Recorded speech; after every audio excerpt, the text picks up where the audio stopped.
The Israelis right now are scared to death. Scared to death. They mobilized 360,000 reservists. Let's just put this in perspective. The vast majority of these people did their 2.5 years military service. The Israeli army is not very good. They have some units that are very capable, some of their special forces units, some of their specialized units. They have some technical units that are very good, but the mainstay, the infantry units, the armor units, they're not very good. And they have become even less good by being pulled back from conventional combat duties to policing duties in the West Bank. So most of these reservists spent their time walking the streets in the West Bank, learning how to break the arms of 10-year-old children, how to rough up 15-year-old girls, and how to belly shoot 60-year-old men. That's what they did. Brutal occupation. It was horribly demoralizing for many of these people. They didn't like doing this. And when they left the military, they didn't have a high regard for the military. So now they're back. But this time they're being called upon to do something that nobody in Israel wants to do. Go into Gaza. Why? Because in 2014, they went into Gaza and Hamas handed it to them. In 2006, they went up against Hezbollah and Hezbollah handed it to them. The Israeli army just isn't that good, and they're scared to death because Hamas is waiting for them. This is one giant ambush, and the Israeli intelligence is blind. They don't know where they are. They're going to have to go in there and probe, and as they probe, they're going to be blown up, ambushed, slaughtered, and they know this. The other thing that scares them is once they go into Gaza, they're going to be committed to that battle with the bulk of their reserves.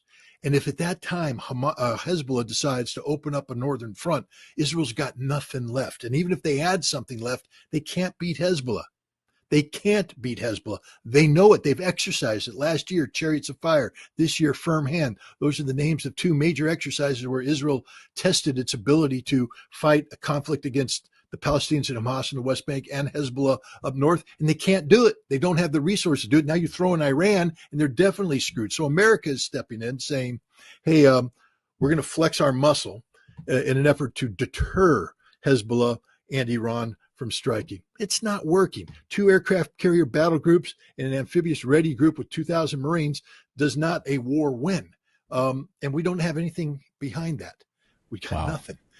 And so if they come in, so I think what's going to happen is that Biden is going to try and talk some common sense into Netanyahu and let him know the hard reality that, yeah, we flexed our muscles here, but if Hezbollah comes across the border, we'll bomb them, but we can't stop them.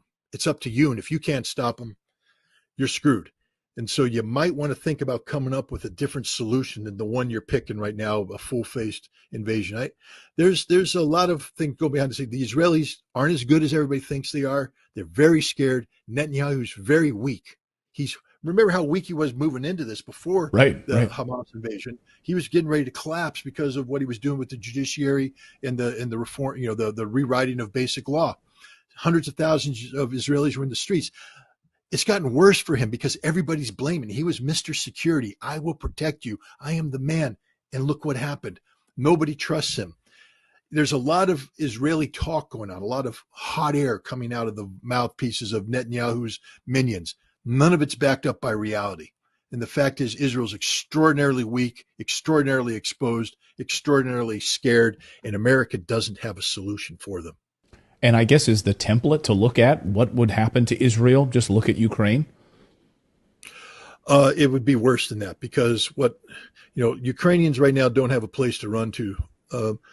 Millions of Israelis have dual citizenship, and they'll just leave Israel. I mean, that's the death of Israel. Every Israeli I've talked to said, we can't, this happened in 1991 when the Iraqi Scuds came in. One of the big things they were saying is it's not so much the damage, physical damage that the Iraqi Scuds are doing, it's the emotional and psychological damage it's doing to Israelis. If we can't get the European Jews and the American Jews to want to come here and stay here, it's over for the Israeli experiment. And if Hezbollah can come in and threaten northern Israel, if Hamas can continue to threaten, it's over. People will flee. Millions of people will leave and they will never come back. And that's it for Israel. So I think right now Israel's in a very difficult situation where the Israeli experiment has been shown to be a failure. And now the question is, how do you get out of this? They're going to have to come up with a solution for Palestine, one that's acceptable to the Palestinians. And Israel no longer has the superior position where they get to dictate outcomes. They're actually going to have to negotiate. And this is where the United States could be of great benefit. But we can't, because we continually shoot ourselves in the foot by opening our mouths and threatening war with people when we can't beat them.